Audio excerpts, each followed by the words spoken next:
Não falamos o suficiente de Hajime no Ippo. Quando digo isso, não quero dizer que Hajime no Ippo é uma obra desconhecida. Afinal, é uma série com mais de 100 milhões de volumes vendidos desde 1989, tendo números comparáveis a Hokuto no Ken, Astro Boy e Shingeki no Kyojin sem nunca sequer ser lançado fora do Japão. Digo que não falamos o suficiente desse mangá porque muitas pessoas conhecem Ippo, mas não estão acompanhados ou sequer sabem demais da obra, além de que é aquele mangá de 1400 capítulos sobre boxing. Acho que só o tamanho da série é um obstáculo bastante intimidador. 1400 capítulos de um mangá sobre boxing? Porradinha normal mesmo? Soco, soco, bate, bate, soco, soco, vira, vira. É maior que o Pirata que Estique, com uma premissa tão simples em um mangá de esporte e tão poucas pessoas falando do que acontece na história. É difícil de convencer um novato a começar algo tão gigantesco. Bom, a melhor forma de descobrir é lendo, não é mesmo? E mesmo sendo um leitor iniciante da história, 3 meses depois de ter começado, aqui estou eu para dizer que sim, Hajime no Ippo é tudo isso mesmo. Diria até que na lista de shonens artificialmente alongados para vender o máximo possível, Ippo é o mangá que se adaptou melhor nesse formato. Eu genuinamente acho que Hajime no Ippo, apesar de sua idade e defeitos, é o melhor shonen que está atualmente em publicação. O que é irônico, já que está há 30 anos em publicação, mas eu acho muito injusto que a popularidade e a discussão sobre a obra não reflita as vendas. Bom, então vamos falar de Hajime no Ippo, fazendo uma pequena síntese que sirva de recomendação para novatos, assim como o que eu achei de cada saga do começo até os capítulos recentes, para interessar quem parou no caminho a talvez retomar sua lida. Aviso de spoiler, aviso de spoiler. Não vem chorar nos comentários que tomou spoiler porque eu te avisei. Se fudeu, o problema é seu. Se fudeu, o problema. Select and make your first pick. 10, 9, 8, 7, 6. Choose and pick the best one. 5, 4, 3, 2, 1. Select and make your first pick. Eu tinha tudo para gostar de Hajime no Ippo quando penso bem na obra. Jorge Morikawa, o autor da série, foi assistente de Shuichi Shigeno, que criou um dos meus mangás de esporte favoritos, Initial D. E qual foi o assistente de Morikawa por um curto período de tempo? Kentaro fucking Miura. Inclusive, o Miura foi demitido do seu trabalho aos 18 anos porque, segundo Morikawa, não havia nada que ele podia ensinar a Miura que ele já não soubesse e tivesse talento para fazer, mesmo sendo mais novo entre os dois. E como o Miura já tinha uns vagos esboços e conceitos de Berserk em mente, Morikawa não queria sentir que estava limitando seu pupilo e o encorajou a sair para começar sua própria história. Por alguma manipulação estranha do destino, não teríamos Berserk hoje se não fosse por Hajime no Ippo. Então, caso você seja do tipo que diz Eu não vejo shonen, são obras sem mérito, nenhum deles se compara ao ápice da ficção como Berserk. eu diria... você tá certo. Mas tome vergonha na cara e reconheça os devidos méritos de Ippo. Eu não diria que Ippo está nos mesmos patamares que Berserk, mas a evolução artística de Morikawa é inegável. Dá pra ver claras referências ao traço do Shigeno, já que no começo Ippo e diversos outros personagens têm o rosto mais redondo no formato de feijão, como você veria em Shigeno desenhando em Initial D ou em Baribari Densetsu. Mas aos poucos, bem lentamente mesmo, você vai notando um avanço na qualidade da arte. Os personagens recebem um design enorme com o passar dos capítulos, mas que foi tão gradual e sutil que você mal percebe, a não ser que você pegue os primeiros capítulos e olhe logo após olhar os mais atuais. É prova clara de que se você desenhar todos os dias, sua progressão vai acontecer sem ao menos você perceber. E eu acho que essa não é nem a forma final do traço do Morikawa, dado que ele ainda está desenhando. E isso sou eu falando do traço em específico, porque quando o assunto é composição e lutas no geral, as partidas de boxing já começaram espetaculares, e de alguma forma conseguem evoluir ainda mais e ficar dinâmico ao ponto de você esquecer que todas as lutas se passam no mesmo quadrado de sempre. Conceitualmente, uma série tão longa que não tem nenhuma lore extensa, nenhum sistema complexo de poderes para explicar, não devia ser tão legal de ver. Quanto mais tão denso assim, uma hora ia ficar entediante ver soquinho atrás de soquinho por tantos capítulos. Mas não teve um momento sequer em que eu parava em alguma ilustração durante qualquer luta e não pensei, uau, olha pra isso, ou eita pô, aquele cara tá bem? O impacto transmitido nos quadrinhos quando um soco é acertado não é nada além de chocante. O sentimento de peso, rapidez e fluidez no movimento de cada lutador faz com que o acerto de um punho pareça mais com que um carro passou por cima de quem tá apanhando. Mesmo sendo um mangá que se mantém nas bordas do mundo real, Morikawa sabe dançar muito bem dentro e fora da borda do realismo com o exagero que ele coloca na força desses socos certeiros. E isso é nas lutas do começo. Lá na frente fica muito mais viajado quando Mori vai além da realidade em distorções e alucinações nos olhos dos lutadores. Por exemplo, sabe quando um personagem numa luta diz Nossa, esse soco foi tão forte que minha barriga parecia que ia sair. Bom, chega um ponto que Ippo cansa de só dizer isso e realmente ilustra pessoas tendo a cabeça explodida durante uma luta. Claro que não é isso que acontece, o cara ia ter que pôr uma bigorna na luva pra ter esse efeito, mas eu acho muito interessante que ao invés dessas frases cansadas serem ditas, elas são expostas no sentido literal para que o leitor sinta a dor absurda dos ataques. Mesmo que aquilo não esteja realmente acontecendo, é uma forma eficiente de quebrar a monotonia que seria as mesmices das lutas 100% realistas, enquanto mostrando o peso ao invés de só deixar para a narração dos outros personagens. O transe em que os lutadores ficam também reflete muito bem o jeito que eles estão atordoados depois da exaustão que é apanhar tanto na cabeça. Não é como se essa técnica fosse usada sempre ou no começo da luta. É esporadicamente espalhada em diferentes lutas para que você nunca esteja esperando e reaja sempre com "é o que, macho?" quando acontece. Tá bom, Takumi, então Ippo tem uns desenhos da hora, e daí? É só isso que o mangá tem pra oferecer por mais de 130 volumes? E aí que eu te respondo, tá com a hora marcada pra dar a bunda, é arrombado? Deixa eu terminar de falar.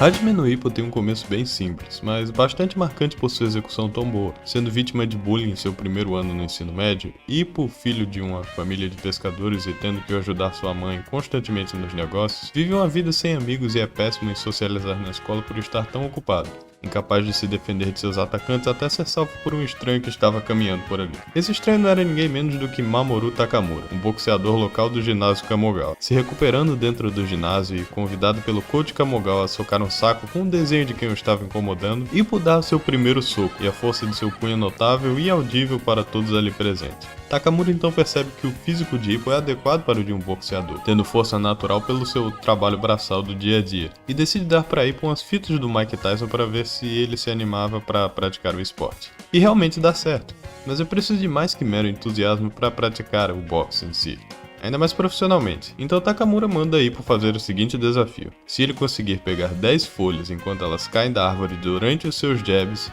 em uma semana, Takamura treinaria Ippo no ginásio. Na verdade, o Takamura não tinha plano nenhum para treinar Ippo e só queria dar um chega pra lá nele, mas uma semana depois, quando foi ver o resultado, Ippo na verdade tinha entendido errado. Socando a árvore para pegar as folhas, ele mostra que se limitou em pegá-las apenas com uma mão só, e ainda assim conseguiu fazer exatamente como Takamura havia lhe pedido. O que vem a seguir são os primeiros passos de Ippo, sendo treinado pelo próprio coach do ginásio, Genji Kamogawa. O lugar não é necessariamente popular e se não fosse por Takamura, que também havia recrutado 2 amigos delinquentes, só haveria mais um outro boxeador notável ali, Ichiro Miyata. Mas desde cedo Ippo nota que é diferente dos outros boxeadores apenas no quesito de motivação. Takamura, por exemplo, tem como motivação trazer 6 cinturões mundiais de 6 classes de peso diferentes para o ginásio Kamogawa, prometendo ser o responsável a fazer o mundo todo virar seus olhos ao cenário esportivo do Japão. Miyata, no seu caso, treina para continuar o legado de seu pai, que teve que se aposentar depois de uma luta onde quebrou o maxilar que também lhe custou seu casamento. Comparado a até Kimura e Aoki, os 2 amigos delinquentes recrutados por Takamura que querem melhorar a ponto de conseguir derrotá-lo um dia, Ippo não tem nada a oferecer em termos de motivação além de "eu quero ser mais forte e eu acho o boxing legal". Ele se sente deslocado por isso, mas eventualmente vai treinando e aceitando que sua melhora no esporte é exponencial. Os próximos arcos então procedem a exibir Ippo ganhando o torneio de novatos do Japão até chegar no cinturão nacional da categoria peso-pena contra Takeshi Sendo. E se você me permite dizer, esses primeiros 200 e poucos capítulos definem o clima para o resto da série com muitas lutas boas e adversários marcantes apresentados um após o outro. Eu até estranhei o quão rápido a história se passava nesse começo de série. Se em menos de 300 capítulos Ippo já virou campeão nacional, o que diabos ele vai fazer nos outros 1100 se ele não chegou no Mundial ainda? Mas o que eu não havia notado é que aos poucos o Morikawa estava introduzindo mais do que meros rivais na história, mas sim verdadeiros protagonistas com cada luta que Ippo tinha em seu começo de carreira. Veja bem, Hajime no Ippo faz o que eu gosto de chamar de rodízio de protagonistas. O elenco é tão vasto e foca em tantos personagens simultaneamente que a esse ponto é difícil dizer que o Ippo realmente é o personagem principal. Se a história fosse apenas sobre Ippo Makunouchi, o mangá provavelmente teria acabado em uns 700 capítulos, e apesar de ser interessante pensar em como seria esse universo paralelo, é justo dizer que esse mangá alternativo seria bom, mas não teria o apelo que faz a série ser tão diferenciada de outros mangás de boxe. Sabe aquele personagem que simplesmente rouba a cena toda vez que aparece? Aquele que te faz pensar, poxa, imagina se a história fosse sobre ele, ia ser bem mais legal. Pois é, aqui está Hajime no Ippo, onde você nunca vai pensar isso porque todos os personagens têm uma parte da história dedicada exclusivamente para eles. Seja por um arco de 30 capítulos ou continuamente nos bastidores, absolutamente ninguém é deixado para trás após terem sua carreira documentada. E apesar disso alongar bastante a história em certos aspectos, eu não diria que ela é alongada apenas para vender mais volumes. Elaborando um pouco mais no meu ponto de por que Hippo não carregaria a história, não é porque ele é um personagem mal feito, e sim porque ele é simples demais para representar o cenário como um todo. Eu gosto do Hippo, mas ele é raso em suas estratégias de luta, e a forma boazinha que ele se apresenta não se convida a outras modalidades e filosofias de luta. Ele é um noob, ele foi treinado por um péssimo coach que, apesar de ter um treinamento efetivo, tem a sabedoria de um boxing da época de 1940, que de forma alguma se adapta bem nos dias de hoje. A estratégia do Hippo se resume a pular de cabeça em cima dos oponentes e tentar acertá-los. E para ser justo a ele, funciona na maioria das vezes, mas apenas graças ao poder destrutivo de seus socos. Se fosse qualquer outro do ginásio tentando fazer essa estratégia de apanhar até acertar uma vez, com certeza eles não conseguiriam dar nocaute. Se um mangá fosse só sobre o Hippo, seria bem cansativo. Eu diria que já começa a ficar cansativo lá pra metade, onde toda a luta do Hippo se resume a Coach, eu tô apanhando aqui igual a Kenga, coach, me ajuda, o que eu faço? É o seguinte, tu vai lá, chega na cara dele, e dá um soco. Eu tô tentando fazer isso faz 5 rounds, coach, eu não tô sentindo meu braço. Não tá tentando direito. Eu juro, coach, eu vou morrer aqui, meu olho não tá abrindo, coach. Deixa de choro, o seu tanque de oxigênio ainda não se esgotou ainda. O tanque reserva de oxigênio que os seus pulmões têm faz com que tenha ar no seu sangue, enquanto um glóbulo vermelho da sua corrente sanguínea contém uma molécula de oxigênio, você ainda pode lutar. Mas, coach, isso não faz sentido nenhum, olha pra mim, você quer que eu apanhe mais e ganhe? Presta atenção no que eu falei, moleque inútil, vai lá e ganha. Ai, caralho.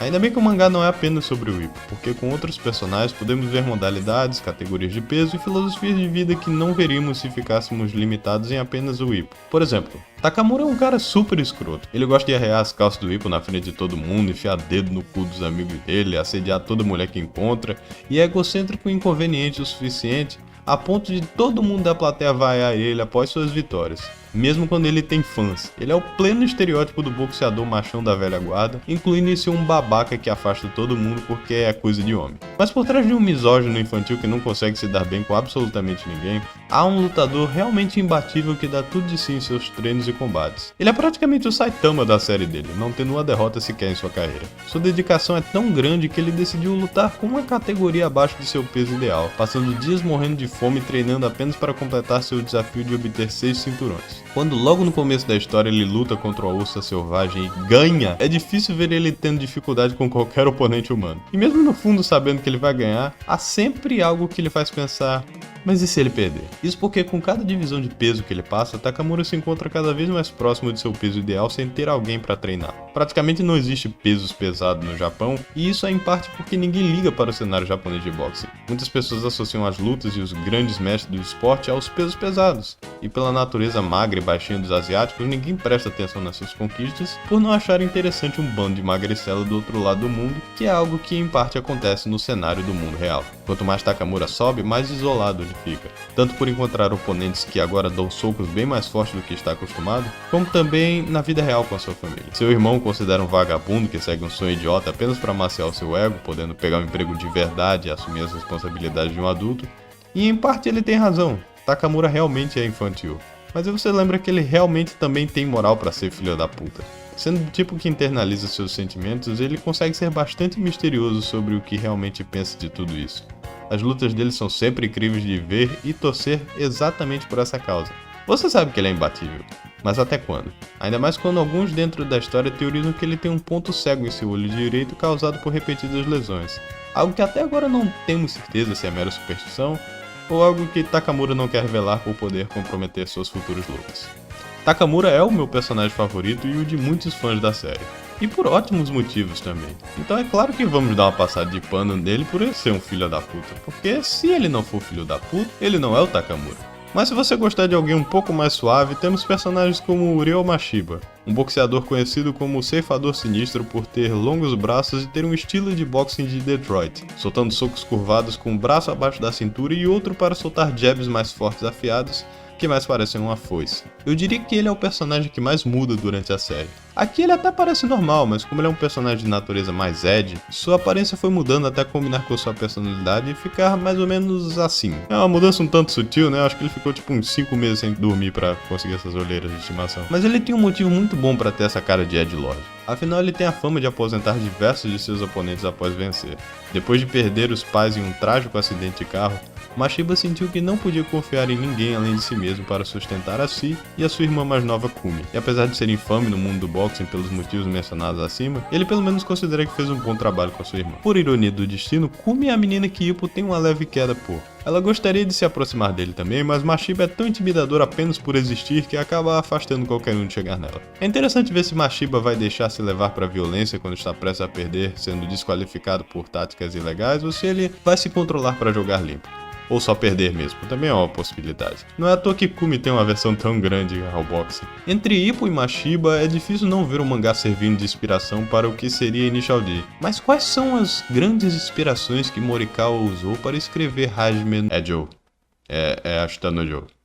Não vamos fingir que não sabíamos da resposta, claro que é Ashita no Joe. Apesar das duas séries terem fanbases bem amistosas, sempre vem alguém perguntar se um é melhor do que o outro e ficar fazendo guerrinha, que é o que a internet adora fazer. E apesar de dar medalha de ouro para Ashita no Joe como o melhor mangá de boxe já feito, Hajime no Ippo confortavelmente ganha medalha de prata sem competição. Eu gosto bastante de Joe e é impossível apreciar Ippo sem ver o quanto Morikawa respeita Tetsuya Chiba e Asaki Takamori por criarem um mangá que inspirou sua geração nos anos 60.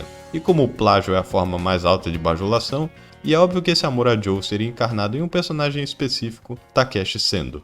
Sem tirar nem pôr, Sendo é uma versão moderna de Joe Yabuki.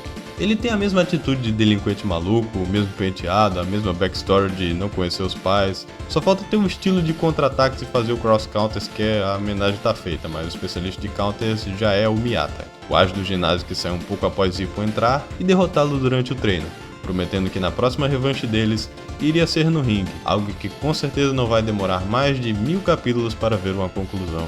Mas uma coisa que eu digo que Ippo faz melhor do que Joe é demonstrar a camaradagem e o senso de comunidade que é vindo da prática de um esporte. Ashita no Joe era uma história bem feita, mas que usava do boxing para passar sua mensagem sem realmente se aprofundar muito no assunto. Enquanto em Ippo, o protagonista entra e sai do ringue, mas o foco ainda é sobre o boxe. As categorias de peso, a dieta árdua, a desidratação, dano físico causado ao tentar controlar seu peso sem perder massa muscular, os diferentes estilos que tem apenas para socar uma pessoa e como pessoas diferentes descobrem e adaptam contra seus pontos fortes e fracos. Tem muito mais substância aqui graças ao mangá realmente ser sobre o esporte. Joe nunca ligou para o boxe em si, ele só usava da modalidade para provar que ele era melhor do que qualquer um que o contrariava de uma forma que não colocasse na cadeia de novo. É por isso que ele não era motivado por uma paixão pelo esporte, ele só tinha um complexo de inferioridade tão grande que havia deturpado sua mente em achar que é legal se matar a troco de uma vitória no ringue. Mas já fazem 60 anos desde os anos 60. E nós, como uma sociedade, temos o conceito de que se matar assim não é coisa de macho, mas sim um desperdício de vida. Então ver Sendo realmente gostando de boxing mostra que mesmo ele sendo rebelde, ele foi salvo pelo esporte, assim como Kimura e Aoki. Desses dois eu gosto muito do Aoki, apesar dos dois serem jobbers que não chegam nem mesmo perto do talento de Ippo, Takamura ou Miyata, nós torcemos para eles do mesmo jeito. Afinal, não é porque eles estão lá no topo com um monte de cinturões que isso desvaloriza a vitória de lutadores mais simples. Afinal, você não precisa abrir mão de todo o seu tempo e responsabilidades no boxing para ser um boxeador, ou até mesmo para ser um bom boxeador. Os dois têm um emprego de tempo integral e no caso do Aoki, ele é o único do ginásio que tem uma namorada.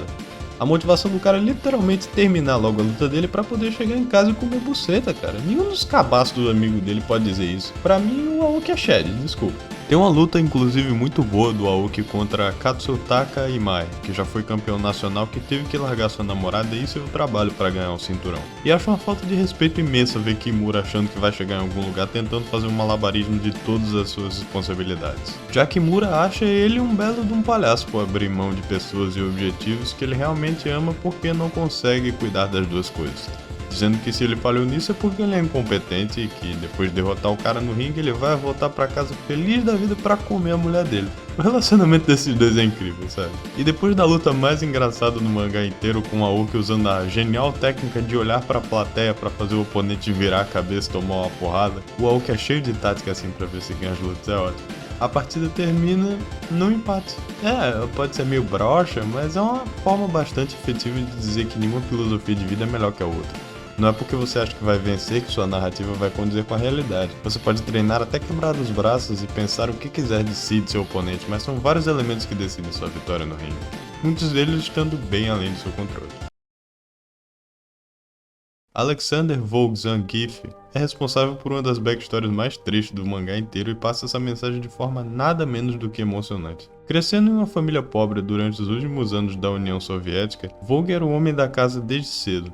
Cuidando de uma mãe doente que o fazia viver entrando e saindo de hospitais, a forma dele de tentar trabalhar desde jovem foi sendo aceito pelo coach local para ser o melhor boxeador da história do boxe. Mas quando ele chega no Japão para tentar ganhar o torneio japonês classe A contra Ippo, eles decidem conversar um pouco sobre o que acham de estar competindo. E quando Vogue pergunta a Ippo se ele gosta de boxing, ele responde que sim sem pensar duas vezes. Vogue, porém, diz que ele tem um pavor imenso dos próprios punhos, mas que ele precisa continuar lutando por sua mãe, porque mesmo em territórios estrangeiros, o que ele mais deseja, o que ele mais sente falta é o ensopado que sua mãe fazia. E que se ele voltar para casa sem dinheiro, ele não vai ter nada para provar para sua mãe. Isso aqui já me quebrou bastante, porque você meio que não sabe para quem torcer nesses começos de capítulos. Você gosta tanto dos personagens introduzidos que em parte quer mais que o Vogue ganhe a luta por ele merecer. Mas infelizmente a vida não é sobre merecer. Ippo não pode entregar a luta apenas porque ele simpatiza com Vogue. E Vogue provavelmente não aceitaria uma luta meia boca por saber que não deu o seu melhor, por entender muito bem o medo que ele tem de machucar as pessoas. E mesmo perdendo e tendo que voltar para sua casa, ele encontra um motivo para realmente amar o que faz, se perguntando o que sua mãe acharia ao saber que ele perdeu. Ainda assim, uma chance de voltar para casa e vê-la, agora sabendo que tem um novo objetivo, tentar ser o melhor em tudo de aqui em diante. Como Kamigawa disse na luta de Takamura contra Brian Rock, não são todos que são recompensados pelo trabalho duro, porém, todos que vencem trabalham duro. A primeira parte da frase é algo que é facilmente demonstrado quando Ippo luta contra outro oponente e tem o gosto de sua primeira derrota, Eiji Date, um lutador na casa dos 30 que está prestes a se aposentar, mas antes deseja ter uma revanche contra o único que conseguiu derrotá-lo no ringue, o mexicano campeão mundial da categoria peso-pena, Ricardo Martinez. Seu punho curvo que parece uma saca-rolha tem força suficiente para parar o coração de seus oponentes caso acerte o peito. E dada a experiência de Date, somado com as táticas que ele tem comparado com as zero que Ippo tem agora, não faria sentido ver ele ganhando de Date. Derrotas servem um propósito narrativo na história talvez muito mais importante do que vitórias. Não se pode fazer um personagem perder muitas vezes, senão ele vai parecer alguém sem propósito na narrativa. Mas também fazê-lo ganhar demais toda vez é uma forma fácil de deixar o personagem tão previsível quanto um perdedor. É preciso encontrar um equilíbrio que muitas vezes não é claro para um autor durante sua escrita. Apesar das comparações com Ashita no Joe, eu acho que algo mais equivalente à narrativa de Hajime no Ippo seria Pokémon. Acho que todos nós que crescemos assistindo o anime ficamos com raiva quando vimos Ash perdendo sua primeira liga Pokémon. Ele é o protagonista, como é que ele pode perder? Eu projetei tantas emoções nele, ele tem que vencer igual nos meus videogames, senão ele é um fracassado boa. Mas depois de crescer e olhar bem para a luta, eu considero uma mensagem bem forte e madura para colocar para as crianças verem, mesmo com a maioria sendo muito nova para processá-la. O Ash não merecia ganhar a liga Pokémon.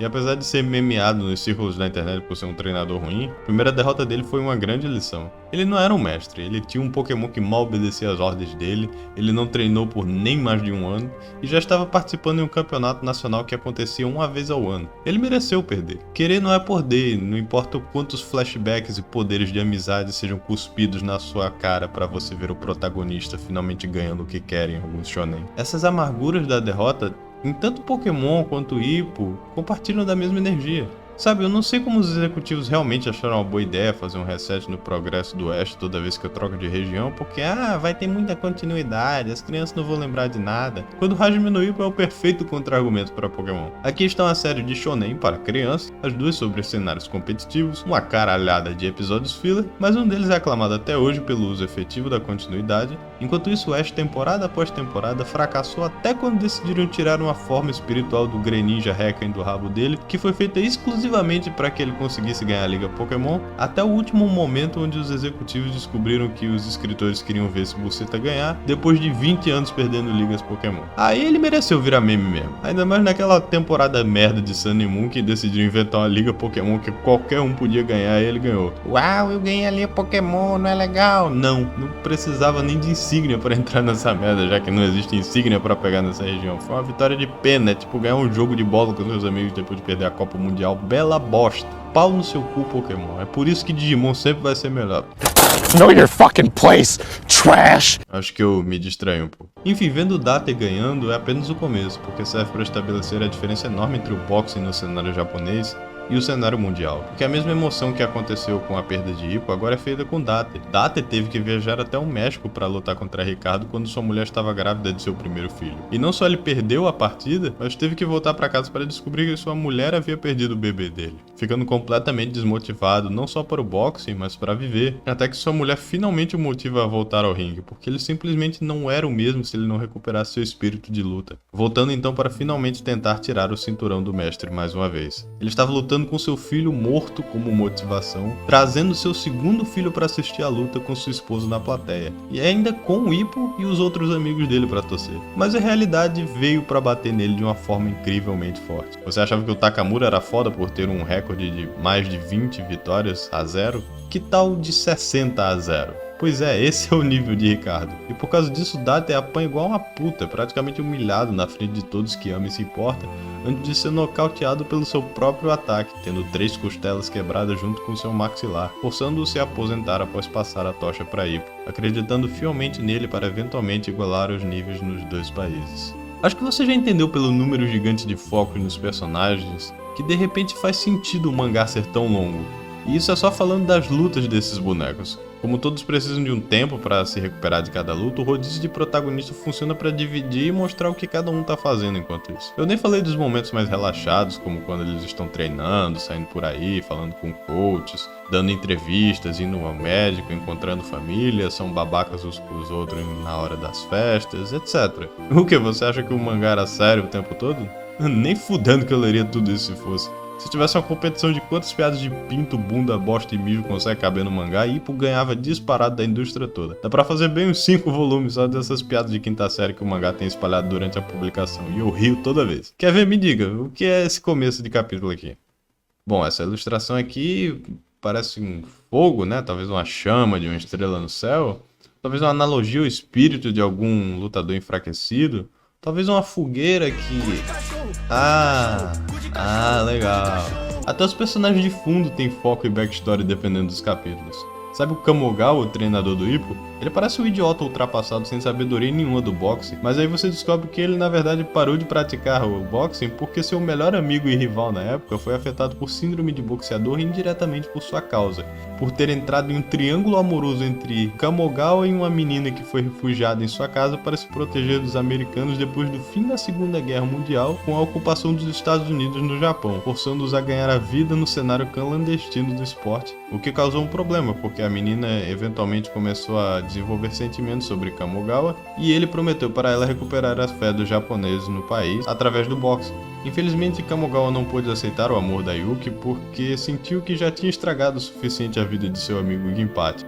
Mas aí ele descobre que Yuki veio de Hiroshima e sofre de envenenamento radioativo e vai morrer de qualquer jeito, e que Genpachi foi provocado a lutar contra xenófobos que propositalmente davam dano cerebral e mandavam japoneses para o hospital por considerarem povos de países inferiores, o que fez Kamogawa treinar para o desafio mesmo sendo uma luta de boxe peso livre onde ele estava em desvantagem, a ponto de quebrar completamente os 2 punhos de tanta força que socou os americanos, fazendo ele finalmente jogar a toalha e deixar Yuki viver seus últimos dias com Genpachi para abrir seu ginásio e deixar outros carregarem seu legado. Eu não esperava ele ter uma história foda assim para fechar o primeiro terço da história de Hippo, mas ainda bem que aconteceu.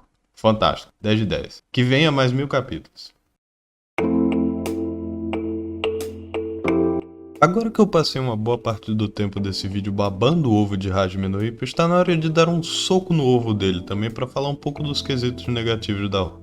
Levando em conta que esse segundo ato possui 800 capítulos comparado ao primeiro, você acharia que teria mais coisas para decorrer, mas a história só acaba indo cada vez mais devagar com o passar dos arcos. Ao contrário da maioria dos mangás de shonen que se alongam mais do que devia por apenas vontade executiva ou porque o autor quer uma quinta jacuzzi, Hajime no Ippo tem esse tamanho porque é sobre a carreira inteira dos atletas, todos eles. Morikawa quer demonstrar o amor pelo esporte por fazer uma espécie de biografia para cada personagem, cada partida, cada modalidade, cada motivo para eles entrarem no ringue, sempre sendo transparente nesse quesito desde o começo. Então não há reclamações sobre a trama demorar por esse quesito. Há um motivo para reclamar quando o ritmo da história toma um certo problema de que mais personagens são adicionados na trama que tem o mesmo propósito de personagens que já existem, ou quando muitas lutas acontecem que só não avançam nada da história. Por exemplo, eu expliquei sobre Takamura e seu desejo de ganhar 6 cinturões de categorias de peso. Sabe até onde ele conseguiu chegar 1400 capítulos depois? Em 3 categorias. Ele tem 4 cinturões tecnicamente. Talvez Morikawa canse e conte como se ele só precisasse de 6 cinturões no geral para terminar o grande desafio que ele colocou em si mesmo, mas há um intervalo de mais de 8 anos de publicação onde Takamura só fazia absolutamente nada na história, além de defender o título contra os randos que eram derrubados tão rápido quanto eles eram introduzidos. Mas os outros estão fazendo alguma coisa durante esse tempo, não? Não. Aoki Kimura tem bastante lutas em que eles só perdem por alívio cômico, recebe um certo foco desmerecido, onde ele não avança muito na história quando aparece, e Ippo, assim como Takamura, defende o cinturão umas 6 vezes antes de tentar ir pro Mundial. Um dos maiores ofensores desse problema da obra é um personagem mais recente introduzido nessa parte da história, Manabu Itagaki. Basicamente, Itagaki é um baba-ovo do Ippo que quer ser igual a ele, e ele é hypado como um dos personagens mais fortes e ágeis da série, sendo tão rápido que pode constantemente fingir que vai fazer um movimento quando vai fazer o outro. Mas durante esse tempo todo, enquanto ele jura que quer pegar o cinturão nacional do Ippo, ele demora todo o tempo que eu já mencionei para chegar no nível do Aoki e o Kimura, que não conseguem nem ganhar o torneio classe A igual a ele. Ippo já teve um pupilo que queria treinar com ele, que ele passou bem mais tempo junto no primeiro ato. Geromichi. Ele treinou, apesar de ser um completo zero à esquerda, saiu do ginásio e por ter que se mudar acabou se transformando em um dos melhores boxeadores do Japão fora da tela, tentando tirar o cinturão de Ippo e dizendo que mesmo ganhando ou perdendo, ele se aposentadoria porque o único motivo que ele tem para lutar desde seus começos humildes era encontrar seu mestre Ippo e saber se superou ele ou não. Ele apareceu, ele lutou, ele foi embora. Funciona muito bem como um baque emocional para os dois personagens. Tudo isso só para aparecer o Itagaki depois para fazer a mesma coisa, mais arrastado e com menos efeitos. Eu caguei pra você, Itagaki. Outra coisa, sabe no vídeo de Katao Shoujo quando eu falei que eu odiava romances enrolados que não vão pra caralho de lugar nenhum? Ippo era perfeitamente o exemplo que eu estava falando. Lembra da Kumi? Pois é, ela agora compete com 2 outras meninas que sonham em sentar na pica do Ippo. Uma é uma irmã mais nova do Itagaki e outra é a jornalista da revista de boxing local, Mario. E você sabe qual das 3 conseguiu ficar com Ippo? Nenhuma delas. É uma perda de tempo total esse quadrado amoroso. Quer dizer, ele tem claras preferências com a Kumi, já que eles quase se beijaram várias vezes antes de serem interrompidos por Mashiba, sua mãe ou qualquer outro boneco que queira interromper essa murrinha que não vai a lugar nenhum. Estranhamente ele já se confessou a Kumi, mas ela caiu no sono e por alguma lógica de Kanki do Ippo ele considera que aquilo já conta como uma confissão válida. Então, se ele fez uma vez, ele consegue fazer de novo, né? Eventualmente. Já faz 10 anos dentro da história que eles estão exatamente assim. Miyata. Eu só não pulo suas lutas por serem inúteis porque o Itagaki já cumpre essa função. Então o Itagaki prometeu desde que saiu do ginásio Kamogal em ter uma revanche com o Ippo, mas desde que ele saiu ele tá lutando em uma categoria de peso muito abaixo do ideal, quase se matando pra uma luta que simplesmente não acontece. E é algo que não só pesa pro Miyata, mas pro Ippo também, já que ele é um rival mais importante pra Ippo do que o próprio Ricardo. Nesse segundo ato, Ippo finalmente decide ir pro Mundial pra lutar contra Miyata, apenas pra descobrir que o coach do Miyata não tem interesse nenhum em competir contra Ippo por ele já querer ir pro Mundial também. Com isso, Ippo se sente desmotivado, até a Kamogawa sugerir que ele vai e derrote todos os outros campeões da região do Oceano Pacífico. Então lá vai o Ippo lutar contra um monte de outros personagens que nem ele, nem os leitores queriam saber ou ver ele lutando. De novo, eu ainda estava gostando da leitura e ainda estava bem desenhado. Aconteceram várias lutas boas e personagens novos legais estavam sendo introduzidos nessa hora. Teve a luta do Mashiba contra Sawamura, o pescador Shimabukuro, a luta com o Oli e o último pedaço das lutas do Ippo contra Alfredo Gonzalez e Antônio Guevara, o retorno de Vogue ao mundo do boxe após sua mãe morrer, todos momentos geniais e incríveis. Eu não diria nem que me incomodei com o tempo passado, mas eu me lembrei, cacete, tá enrolando tudo isso agora que tá tudo pronto, imagina quando eu chegar nos atuais. Os diálogos são simples o suficiente para você entender o que tá acontecendo sem precisar ler e reler muito. Então dá pra facilmente ler a maioria das lutas de uma só vez. Mas aí você lembra que todos esses capítulos não foram feitos da noite pro dia. Eu fiquei surpreso que tinha gente que não gostava do Wally e da luta dele contra o Ippo. É um lutador tailandês encontrado pelo coach do mesmo homem que treinou Brian Hawk, um dos maiores oponentes do Takamura, que ainda por cima luta de forma animalesca, sendo uma clara homenagem ao Harimau de Ashton no Joe. Perfeito, por que eu vou adiar ele? Mas aí eu fui contar os capítulos da luta. Foram 40 semanas vendo a mesma luta, um ano todo de publicação. Não é à toa que poucas pessoas acompanham o mangá semanalmente. Há capítulos onde tudo que acontece, se você resumir, é que um personagem caiu e acompanhamos seus pensamentos enquanto ele levanta antes da contagem. Ou quando eles apenas estão conversando durante o intervalo entre rounds, ou quando eles só dão um passo pra frente mesmo. É o tipo de história onde não faz mal você passar uns bons anos sem ler. Quando as pessoas falam, mas eu vou ter que ler isso tudo, eu me pergunto que tipo de imediatismo passar o dia todo no Twitter com 500 escolhas de coisas pra ver em serviço de assinatura diluiu o cérebro consumista das pessoas para elas pensarem que entretenimento precisa ser visto como se fosse dever de casa. Eu não tenho pingo de vergonha em dizer que eu não vejo tantos animes quanto um canal focado em anime deveria, porque isso me dá o tempo que eu quiser para ler qualquer coisa. O que você devia fazer não é assistir tudo o mais rápido possível para ficar na roda dos seus amigos. Você lê um capítulo, ou pelo menos o bastante para jogar se você está se divertindo e vai gostar mais, e assim você continua até terminar ou perder interesse. Por que isso é tão difícil de fazer? É bem melhor do que maratonar as coisas e depois reclamar que demora para sair capítulo novo, ó, tô preguiçoso porque ele não termina logo. Eu diria pode chorar porque o autor tá cagando pro que você pensa, mas há um motivo de não haver um anime novo de Ippo todos esses anos nesse caso. Do jeito que a história tá, mesmo se eles adaptassem tudo de forma fiel, ia ser bem fácil de perceber o quanto a história foi alongada com as 2 temporadas de tão pouco acontecendo. Ao que ficaria ainda mais percebível se o autor encurtasse a história. O que meio que já tá acontecendo, já que por causa dos problemas de saúde de Morikawa, havia vezes que ele entregava o capítulo semanal com apenas 5 a 8 páginas. Ele nunca deixou de entregar, mas nesse ritmo é difícil dizer que ele realisticamente consegue terminar a obra. Em 2019, ele deu uma entrevista no aniversário de 30 anos de Hajime no Ippo, que chocou todo mundo quando ele disse que finalmente a história havia chegado na metade. O que é a metade?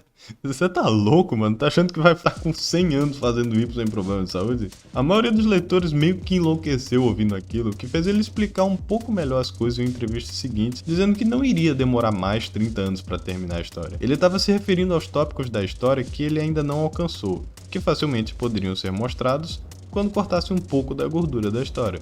Estamos agora no volume 126. Acho que estamos entre 2/3 e 4/5 da história. Talvez é importante ter em mente que a vida de um mangá no Japão não é guiada apenas pelo autor. O feedback dos leitores também é muito importante. Eu sou o recipiente através do qual Ippo e Takamura se expressam. Então às vezes quando começa um arco de história eu não sei necessariamente para onde vou. Às vezes alguns arcos são mais longos do que o esperado. Ou encurtamos alguns arcos com meu editor se percebemos que não gostamos. É por isso que é um pouco difícil prever uma data final para um mangá como o Ippo. Sei que não é nada concreto, mas se for para dar uma de Game Theory e tentar prever quando o Ippo acabaria, dá para teorizar um pouco, já que ele disse isso na época que estava no volume 126. E agora que estamos no volume 136, os volumes têm de 10 a 13 capítulos cada, e ele lança de 2 a 4 volumes por ano, a história terminaria daqui a 22 volumes se estivermos perto dos 4/5, ou 53 se estivéssemos nos 2/3. O que traduzido em capítulos pode significar entre 220 a 286 na estimativa mais curta, 5 a 7 anos, ou 530 a 689, 13 a 17 anos na estimativa mais longa. Ainda tá longe pra caralho, mas há um motivo de eu estar mais otimista, porque nesse terceiro e talvez último ato da história, Morikawa não só apertou o passo, como a qualidade do que produziu antes.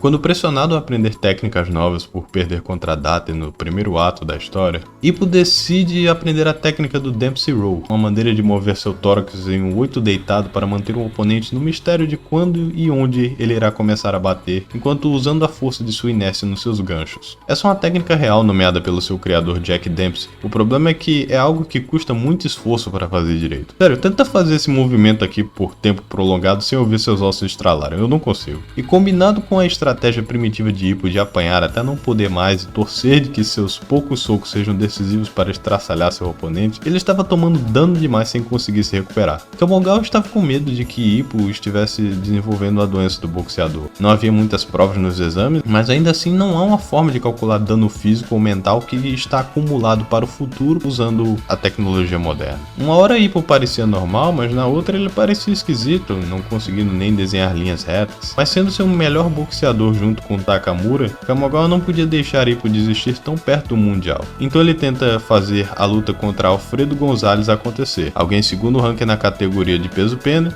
e que também almeja lutar contra Ricardo, e depois de 7 rounds disputados, Ippo toma um contra-soco poderoso o suficiente para nocauteá-lo instantaneamente. Ele perde, seu recorde de vitórias é finalmente quebrado mais uma vez. Seu relacionamento com Kumi finalmente vai a algum lugar quando ela diz que odeia ver Ippo no boxe. Ela já arrisca perder o irmão para aquele esporte violento todos os dias. O que seria dela se ela perdesse Ippo também? Ippo então promete que se ele perder contra Antônio Guevara, ele irá desistir do Mundial e se aposentar. Mesmo tendo amor ao esporte e uma enorme dedicação a ele, Ippo não quer perder a sua vida. E esse é o momento decisivo do mangá. 10 meses treinando para virar o campeão não oficial do Pacífico, depois de tantas vitórias, tantos momentos, tanta prática. Esse é o clímax do mangá que todos estavam esperando. Finalmente colocando Ippo no Mundial para talvez conseguir derrotar Ricardo Martínez, que já ganhou tantas vezes a esse ponto que ele se sente preso no seu próprio sucesso. Mas lembra do que aconteceu com Aichi Date? Que não importa o quanto você treine, quantas pessoas estão do seu lado e a sua história de vida no geral, nada disso vai equivaler a uma vitória certeira.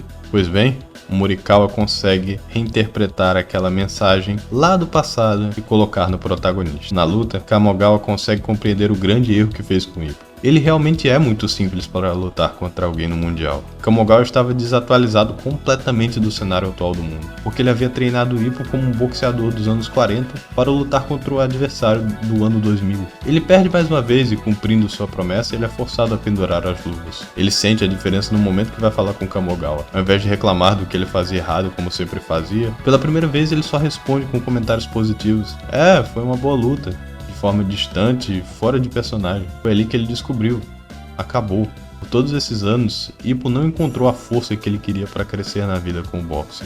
Ele se deixou ser estagnado assim como seu coach. Takamura sente raiva de Ippo por não aceitar que apenas demônios como ele chegam no Mundial. Frustrado que Kamogawa recebe mais atenção e afeto pelas conquistas de Ippo do que alguém que estava ali desde o começo. Não entendendo que Kamogawa tem esse apego maior pelo Ippo exatamente porque Takamura não precisa mais de aconselhamento. E quando Takamura vê Ippo indo embora do ginásio, ele pergunta se ele conseguiu guardar algum tesouro de suas jornadas. E ao esbarrar na árvore e pegar as folhas que caíam como nos primeiros capítulos, lembrando-se de todas as lutas, encontros e amigos que fez em seus 10 anos de carreira, Ippo diz que sim, ele encontrou tesouros inigualáveis. Uau, acompanhando esse mangá por apenas 4 meses, já foi o suficiente para me emocionar. Eu só posso imaginar quem acompanhou desde o começo e como eles se sentiram, ou como o Morikawa se sentiu desenhando isso. Ele quebrou completamente a regra dourada do shonen que o personagem principal tem que ser foda e continuar sempre lutando. Sem time skip também, ainda estamos com a história dos outros sendo contadas. Mashiba, Vogue, Sendo e Wally já estando no ranking mundial para derrotar Ricardo. Todas essas histórias conseguiram ser contadas porque Ippo decidiu ir pro banco. Takamura tá no caminho do 5º cinturão e a 4ª categoria de peso, todos eles também muito motivados e usando a falta de Ippo do mundo dos esportes para ir mais além em seu lugar. Ippo, apesar de não praticar, não deixou o boxing sair da cabeça dele, treinando com o coach e instruindo os lutadores no ringue enquanto Kamogawa se distancia do ginásio. É ali que descobrimos que Kamogawa estava realmente fazendo um trabalho horrível com Aoki Kimura e Itagaki, com Ippo dando ótimos conselhos que fazem eles ganharem com muito mais frequência. O me mostra que não é uma florzinha unidimensional também, afastando ativamente os outros que convidam Ippo a voltar, mesmo com ele mostrando melhor e aprimorando Dempsey Roll, talvez dizendo que ela aprendeu um pouco do pessimismo que Mashiba tem. É uma resposta direta a Ashita no Joe, mostrando que o mundo anda e o quanto mudou dos anos 60 para os anos 2000 no cenário do boxe. Se Yoko tivesse conseguido convencer Joe de sair do mundo do boxing antes de se matar, é assim que ele estaria, confuso, sem saber o que fazer após largar o que ele mais sabe, o que ele mais amou. Então Então não é uma questão de se Ippo vai voltar, mas se ele vai morrer ou não se voltar até chegar em Ricardo. Talvez seja um problema para quem quer ver a história e fique preso com 2 a 3 volumes em alguém que ele não se interessa, mas a história está progredindo bem mais rápido agora. Então pode ter certeza que seja lá quando o Ippo acabar, eu espero que todos nós estejamos aqui para ver meu vídeo da conclusão da obra.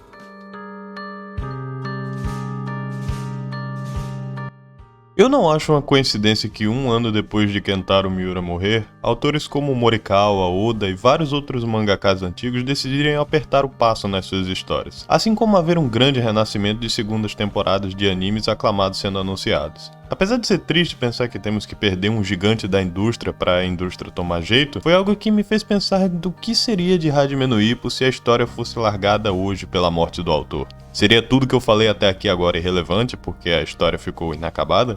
De forma alguma. Porque da mesma forma que Ashita no Joe impactou o mundo dos mangás para sempre, Ippo conseguiu fazer a mesma coisa com o boxing. Morikawa não faz uma história na qual tantos já pararam de prestar atenção apenas por dinheiro. Ele faz por um amor genuíno ao boxe. Ele foi de um delinquente na escola que batia nos alunos a um treinador de boxing na vida real que abriu um ginásio baseado no de Kamogawa, instruindo boxeadores de verdade nas suas partidas. E isso apenas diretamente. Ainda tem boxeadores hoje no Japão que começaram a ler Ippo quando criança e hoje estão aí, mantendo a tocha acesa do cenário do esporte. É praticamente a diferença entre um fã do Flamengo contra o próprio Galvão Bueno. Você pode até gostar de futebol, mas não a ponto de ver todos os jogos como ele faz. Quanto mais entender o cenário completamente com todos os jogadores em mente, enquanto ainda tem tempo para fazer um mangá semanal enorme, enquanto ainda tem tempo para usar o Twitter para comentar dos animes da temporada. Deve ser muito bom não ter déficit de atenção. Eu demorei 1 semana só para escrever esse roteiro. Porra, Ippo me motivou a voltar pra academia.